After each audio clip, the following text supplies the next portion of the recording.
அன்னைக்கே வீட்டை விட்டு வந்த கார்த்திகாவை சேரன் அண்ணா கல்யாணம் பண்ணியிருந்தாங்கன்னா சேரனுக்கும் பிரச்சனை இல்லை, கார்த்திகாவும் ரொம்ப சூப்பராக இருந்திருப்பாங்க. நீங்களும் அப்படித்தான் நினைக்கிறீங்கன்னா நம்ம வீடியோவை லைக் பண்ணிட்டு நம்ம சேனலை இன்னும் சப்ஸ்கிரைப் பண்ணாதவங்க சப்ஸ்கிரைப் பண்ணிக்கோங்க. சோழன் ஹவுஸ் ஓனர்கிட்ட எவ்வளவோ பணம் கேட்டுமே அவங்க வாங்கின டோக்கனை எங்கேயுமே திருப்பி கொடுக்க மாட்டாங்க. தம்பி, நீ என்ன புதுசாக ரூல்ஸ் பேசுகிற அப்படின்னு சொல்லி திட்டிக்கிட்டு இருக்காங்க. அப்போது சோழன் சார் நீங்கள் கொடுத்தீங்கன்னா தான் இந்த வீட்டை விட்டு வெளியில் போவேன், இல்லை நல்லா போக மாட்டேன் அப்படின்னு சொல்கிறாங்க. அப்போது ஹவுஸ் ஓனர் என்ன தம்பி போலீஸுக்கு ஃபோன் பண்ணட்டுமா, பிரச்சனை பண்ணுறியா என்ன அப்படிங்கிறாங்க. அதுக்கு சோழன் இருந்துக்கிட்டு சார் இல்லை சார், நான்லாம் எந்த பிரச்சனையும் பண்ணலை, என் காசை மட்டும் கொடுத்துருங்க நீங்கள், இல்லைன்னா எங்கிட்ட வாய் வார்த்தையாவது நீங்கள் சொல்லியிருக்கணும், எழுதி வாங்காட்டியும் அப்படின்னு சொன்னாலும் நீங்கள் கொடுக்கலைன்னா நான் இங்கேயே போராட்டம் பண்ணியாவது அந்த காசை வாங்கிக்கிட்டு தான் வீட்டுக்கு போவேன் அப்படின்னு சொல்லிடுறாங்க. அப்போ ஹவுஸ் ஓனரும் அவங்களோட ஒய்ஃபும் ஏங்க கொடுத்து தொலைங்க, பக்கத்தில் இருக்கிறவங்கெல்லாம் பார்க்குறாங்க, சே ஒரே அசிங்கங்க, இந்த மாதிரி ஆளுங்கிட்டவெல்லாம் இனிமேல் டோக்கன் அட்வான்ஸ் எல்லாம் எதுவும் வாங்காதீங்க, வாங்கினா மொத்தமாக வாங்குங்க, இல்லைன்னா வேண்டான்னு சொல்லிடுங்க அப்படின்னு சொல்லி ஹவுஸ் ஓனர் சொல்ல அவங்க ஒய்ஃபு சொல்லவும், சரி இனிமேல் இந்த ஏரியா பக்கம் உன்னை பார்த்தேன் அப்படின்னு சொல்லி அவர் 20,000 ரூபாய் கொடுத்து விட்டுறாரு. அதை வாங்கின சோழனுக்கு ஆப்பாடா, நம்ம கொடுத்த காசை கேட்கறக்கு ஏண்டா இந்த லொல்லு பண்ணுறீங்க, ஏதோ இவங்க வீட்டு காசை தூக்கி கொடுக்குற மாதிரி இவ்வளோ கராய்க்கு பண்ணுறானுங்க, சே இதெல்லாம் மனுஷங்களா, நல்ல வேலை இந்த வீட்டுக்கு நான் குடி வரல அப்படின்னு சொல்லிட்டு சோழன் அந்த காசை வாங்கிக்கிட்டு கிளம்பிடுறாங்க. போன சோழன் நேரு கடைக்கு போய் ஒரு ஃப்ரிட்ஜ் ஆர்டர் பண்ணிட்டு வீட்டுக்கு போயிடுறாங்க. பாவ நிலா ரொம்ப வெயிலாக இருக்குதுன்னு ஒரு ஜில்லுன்னு ஒரு தண்ணி குடிக்கலான்னா கூட நம்ம வீட்டில் எதுவுமே இல்லை, அதனால் ஃப்ரிட்ஜை வாங்கி கொண்டே வச்சிடலாம் அப்படின்னு சொல்லிட்டு சோழன் ஃப்ரிட்ஜு வாங்கலாமா, அங்கே போனதுக்கப்புறமா டிவி வாங்கலாமான்னு ஒரு யோசனை வந்துடுது. டிவி வாங்கலாமா ஃப்ரிட்ஜு வாங்கலாமான்னு சொல்லி யோசனை பண்ணிகிட்ருக்காங்க. அப்போது நிலாகிட்ட இருந்து ஃபோன் வருது. என்ன சோழன் எங்கே இருக்கீங்க, பணம் வாங்கிட்டீங்களா அப்படிங்க. நிலா அதெல்லாம் வாங்கிட்டேன் நிலா, இந்தா வாங்கிட்டு நான் ஷோரூமுக்கே வந்துட்டேன், ஃப்ரிட்ஜ் வாங்கலாமா டிவி வாங்கலான்னு யோசனை பண்ணிகிட்ருக்கேன் அப்படின்னு சொல்லி நிலா சொல்கிறாங்க. ஏன் நிலா, ஃப்ரிட்ஜ் இருந்தால் தானே நம்ம வீட்டுக்கு அதிக யூஸ், டிவி கூட அடுத்த மாதம் வாங்கிக்கலாம் தானே அப்படிங்கிறாங்க. நீங்கள் எதுவும் வாங்க வேண்டாம் சோழன், அந்த காசு ஓனர்கிட்ட கடை வாங்கினீங்கல்ல அதை ஃபஸ்ட்டு கொண்டே கொடுங்க, அடுத்த மாதம் நம்ம எல்லாத்துக்கும் சேலரி வரும்ல அப்போ போட்டு வாங்கிக்கலாம் அப்படின்னு சொல்லவும், என்ன நிலா உனக்கு பிடிச்சது ஏதாவது ஒன்று வாங்கினேன் சோழன், அடி பிச்சு போடும், நம்ம பேசாமல் கொண்டே ஓனர்கிட்ட கடன் வாங்கின காசை கொடுத்துருங்க அப்படின்னு சொல்லவும் சோழன் சரி நிலா அப்படின்னு சொல்லிட்டு அதே மாதிரியே கொண்டுட்டு போய் ஓனர்கிட்ட கொடுக்க போயிடுறாங்க சோழன். இந்த வீட்டுக்கு வந்த சோழன் வீட்டில் இருக்கிற எல்லாத்துக்கிட்டையுமே நடந்தது எல்லாம் சொல்கிறாங்க. அப்போது சேரன் கேட்குறாரு, டே இப்படி இல்லாமாடா பண்ணுவாங்க, நம்ம காசு கூட கொடுக்க மாட்டாங்களாடா அப்படிங்கிறாங்க. அண்ணே நீ வேற என்ன, நம்ம காசுன்னு நம்ம தான் சொல்லணும், அவங்ககிட்ட போய் கேட்டால் அது ஏன் காசுப்பா, நீ கிளம்புப்பா, நீ ஏன் வரல, அது உன் தப்பு தாங்கிறாங்கண்ணே. ஐயோயோ அந்த காசு வாங்கறக்குள்ள நிலாவுக்கு தெரியாதுண்ணே, கொடுத்துருவாங்கன்னு சொல்லி வாங்கிட்டு வந்துட்டேன் அப்படின்னு சொல்லி சோழன் நடந்த கதையெல்லாம் எப்படி இருக்குது பாரு உலகம் அப்படின்னு சொல்லி பேசிக்கிட்டு இருக்காங்க எல்லாரும். அப்போ பல்லவன் கிளாஸுக்கு முடிச்சுட்டு வீட்டுக்கு வர்றா. அப்போ சோழன் கேட்குறாரு, டே பல்லவா எப்படா கிளாஸ் போகுது அப்படிங்கிறாங்க. பல்லவன் ரொம்ப சீரியஸாக படிச்சோன்னா தான் பாஸ் ஆக முடியும்னு, எல்லாரும் படிக்கிறவங்களாம் யாருமே யாரையும் பார்க்கறதில்ல, சும்மா சுற்றிட்டு இருக்கிற ஆளுங்க தான் அங்கேயும் இங்கேயும் வேடிக்கை பார்த்துட்டு இருக்காங்க, அதுதான் நான் இன்னைக்கு கிளாஸில் தெரிஞ்சுக்கிட்டேன் அப்படிங்கிறாங்க. அப்போ பாண்டிந்துட்டு, டே நீ என்ன எந்த ரகத்தில் சேரலான்ட்டு இருக்கிற அப்படிங்கிறாங்க. என்னென்ன இப்படி சொல்கிற அப்படிங்கிறாங்க. பின்ன என்னடா, எல்லாரும் எல்லா பக்கம் இருக்கத்தான் செய்வாங்க, நம்ம படித்து நம்ம வேலைக்கு போகிற வழியை பார்க்கணும் அப்படின்னு சொல்லி சேரன் அண்ணா சொல்கிறாங்க.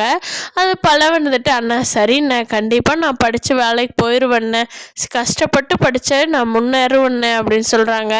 அது சோழன், டே வாயில் மட்டும் பேசினா ஆகாதுடா, செயலில் செஞ்சு காட்டணும் அப்படிங்கிறாங்க. சரிண்ணே, இன்னைக்கு எனக்கு படிக்கிறதுக்கு டெஸ்ட்டு கொடுத்துருக்காங்க, நான் போய் படிக்கிறேன் அப்படின்னு சொல்லிட்டு பல்லவன் படிக்க போயிடுறா. சேரனக்கிட்டே பாருடா, முன்னாடியெல்லாம் ஃபோனையே பார்த்துக்கிட்டு இருப்பா, ஃபோன் உண்டு அவன் உண்டுன்னு ரீல்ஸு அது இதுன்னு பார்த்துட்டு இருப்பா, இப்போ பாருடா நான் போயிட்டு வந்ததும் நான் படிக்க போகிறேன் அப்படின்னு சொல்லிட்டு பேசினா கூட டைம் வேஸ்ட் ஆயிருன்ட்டு படிக்க போகிறேன்ட்டு போகிறான் பாருடா, இவ எப்படியோ பொழைச்சிக்குவாங்கிற நம்பிக்கை இருக்குது அப்படிங்கிறாங்க சேரன். அதுக்கு சோழனும் பண்ணியும் ஆமாண்ணே அப்படியே நல்லபடியாக இது பண்ணிட்டான்னா போதும் அப்படிங்கிறாங்க. வீட்டில் வேலை செஞ்சிட்ருக்கிறப்போ நம்ம சரண் அண்ணா கையில் வந்து ஒரு மாதிரி சுடுசோறு ஒரு கொட்டிடுது. இதை பார்த்துட்டு சோழன் ஐயோ அண்ணன் அண்ணன் என்னாச்சு என்னாச்சு அப்படிங்கிறாங்க. சேரன் வலி தாங்க முடியாமல் கத்துறாரு. ஐயோ எரியுதே வலிக்குதே வலிக்குதேன்னு சொல்லி. அப்போ சோழன் இருந்துக்கிட்டு அண்ணன் அண்ணன் சீக்கிரமாக ஹாஸ்பிட்டல் போகலாம் அப்படின்னு சொல்லிட்டு சோழனை வேகமாக கூட்டிகிட்டு போய் காரில் உட்கார வச்சு பாண்டி நிலா சோழன் எல்லாருமே வேகமாக ஹாஸ்பிட்டலுக்கு போகிறாங்க. அங்கே போய் டக்குன்னு டாக்டர் பார்த்துட்டு மருந்தெல்லாம் போட்டுக்கிட்டு எல்லாம் பண்ணிகிட்ருக்கிறப்போ டாக்டர் இருந்துட்டு கார்த்திகா அப்படிங்கிறாங்க. சொல்லுங்கள் மேம் அப்படின்னு சொல்லிட்டு கார்த்திகா வர்றாங்க. அங்கே இவங்களுக்கு இது இப்போ க்ளீன்லாம் பண்ணி விட்டுட்டு அந்த இதெல்லாம் இருக்கும் அந்த வேலை எல்லாமே நீங்கள் பார்த்துக்குங்க. உங்கள்கிட்ட எப்போ இருந்து சொன்னேன் இன்னும் இங்கே க்ளீன் பண்ணாமல் இருக்குது அப்படின்னு சொல்லி திட்டுறாங்க டாக்டர். அதை பார்த்து சேரனுக்கு ஒரு மாதிரி சங்கட்டமாயிருது. என்னது கார்த்திகா வேலைக்கு போகிறேன்னு சொன்னால் இங்கே வந்து க்ளீனிங் ஒர்க்குக்கு சேர்ந்துருக்காளா அப்படிங்கிற மாதிரி. அப்போ கார்த்திகா இவங்கள பார்த்துட்டு ஒரு மாதிரி ஸ்டன் ஆகிட்டு ஆனால் பார்க்காத மாதிரியே எக்ஸ்டெண்ட் பண்ணிக்கிட்டாங்க அவங்க முன்னாடி. அப்புறமா இந்த பொண்ணுக்கு வந்து மருந்தெல்லாம் போட்டாச்சு, மேலெல்லாம் போய் ஒரு ஊசி போட்டுட்டு போயிருங்க அப்படின்னு சொல்கிறப்போ அந்த ரூமில் இருக்கிற நர்ஸுக்கிட்ட போட போகிறாங்க. அப்போ கார்த்திகாவும் வர்றாங்க. அதை பார்த்து சேரன் இருந்துட்டு கார்த்திகா என்னப்பா இங்கே இந்த வேலையாக சேர்ந்துருக்குற, நீ நேற்று கேட்டப்போ எதுவும் சொல்லலையேப்பா அப்படிங்கிறாங்க. அது வந்து மாமா உங்களை நான் சாயந்தரம் பார்க்கணே, இப்போ எனக்கு கொஞ்சம் வேலை, ஈவினிங்கு ஒரு 6 மணிக்கு அந்த பார்க்குக்கு வந்துருங்க அப்படின்னு சொல்லிட்டு கார்த்திகா தன்னோட வேலையை பார்க்க ஆரம்பிச்சிட்டாங்க. சரணனாவும் கையில் கட்டு போட்டுக்கிட்டு வீட்டுக்கு போயிடுறாரு. இன்னைக்கு ஃபுல்லாக ரெஸ்ட் எடுங்கண்ணே, நான் சாப்பாடு எல்லாமே பண்ணி வச்சுட்டேன், நான் ஆஃபீஸுக்கு போயிட்டு வந்துடுறேன்னே, முடிஞ்ச வரைக்கும் சீக்கிரமாக வந்துடுறேன், இன்னைக்கு வீட்லேயே ரெஸ்ட் எடுங்க அப்படின்னு சொல்லிட்டு சேரன் சோழன் பாண்டி நிலா பல்லவன் எல்லாருமே அவர் ஒரு வேலை பார்க்க கிளம்பிடுறாங்க. சேரன் மட்டும் வீட்டில் இருக்காரு. சாயந்தரமா கார்த்திகா வரேன்னு சொல்லிச்சுல்ல, ஐயோ கார்த்திகா இப்படி வேலை செய்கிறத பார்த்தா எனக்கு ரொம்ப சங்கட்டமாக இருக்குதே. சரி போய் சாயந்தரமா கார்த்திகா அந்த பார்க்குக்கு வர சொல்லிச்சுல்ல, நம்ம போகலாம் அப்படின்னு சொல்லிட்டு சேரன் அண்ணா கிளம்பி போகிறாங்க. கார்த்திகாவும் வேலையெல்லாம் முடிச்சுட்டு அந்த டைம் வந்துடுறாங்க பார்க்குக்கு. என்ன கார்த்திகா எங்கிட்ட அங்கே ஜாயின் பண்ணுறேன் இங்கே ஜாயின் பண்ணுறேன்னு சொன்னேன், கடைசியில் பார்த்தா அந்த ஹாஸ்பிட்டலில் க்ளீனிங் ஒர்க்குக்கு ஜாயின் பண்ணியிருக்கிறிய கார்த்திகா அப்படிங்கிறாங்க.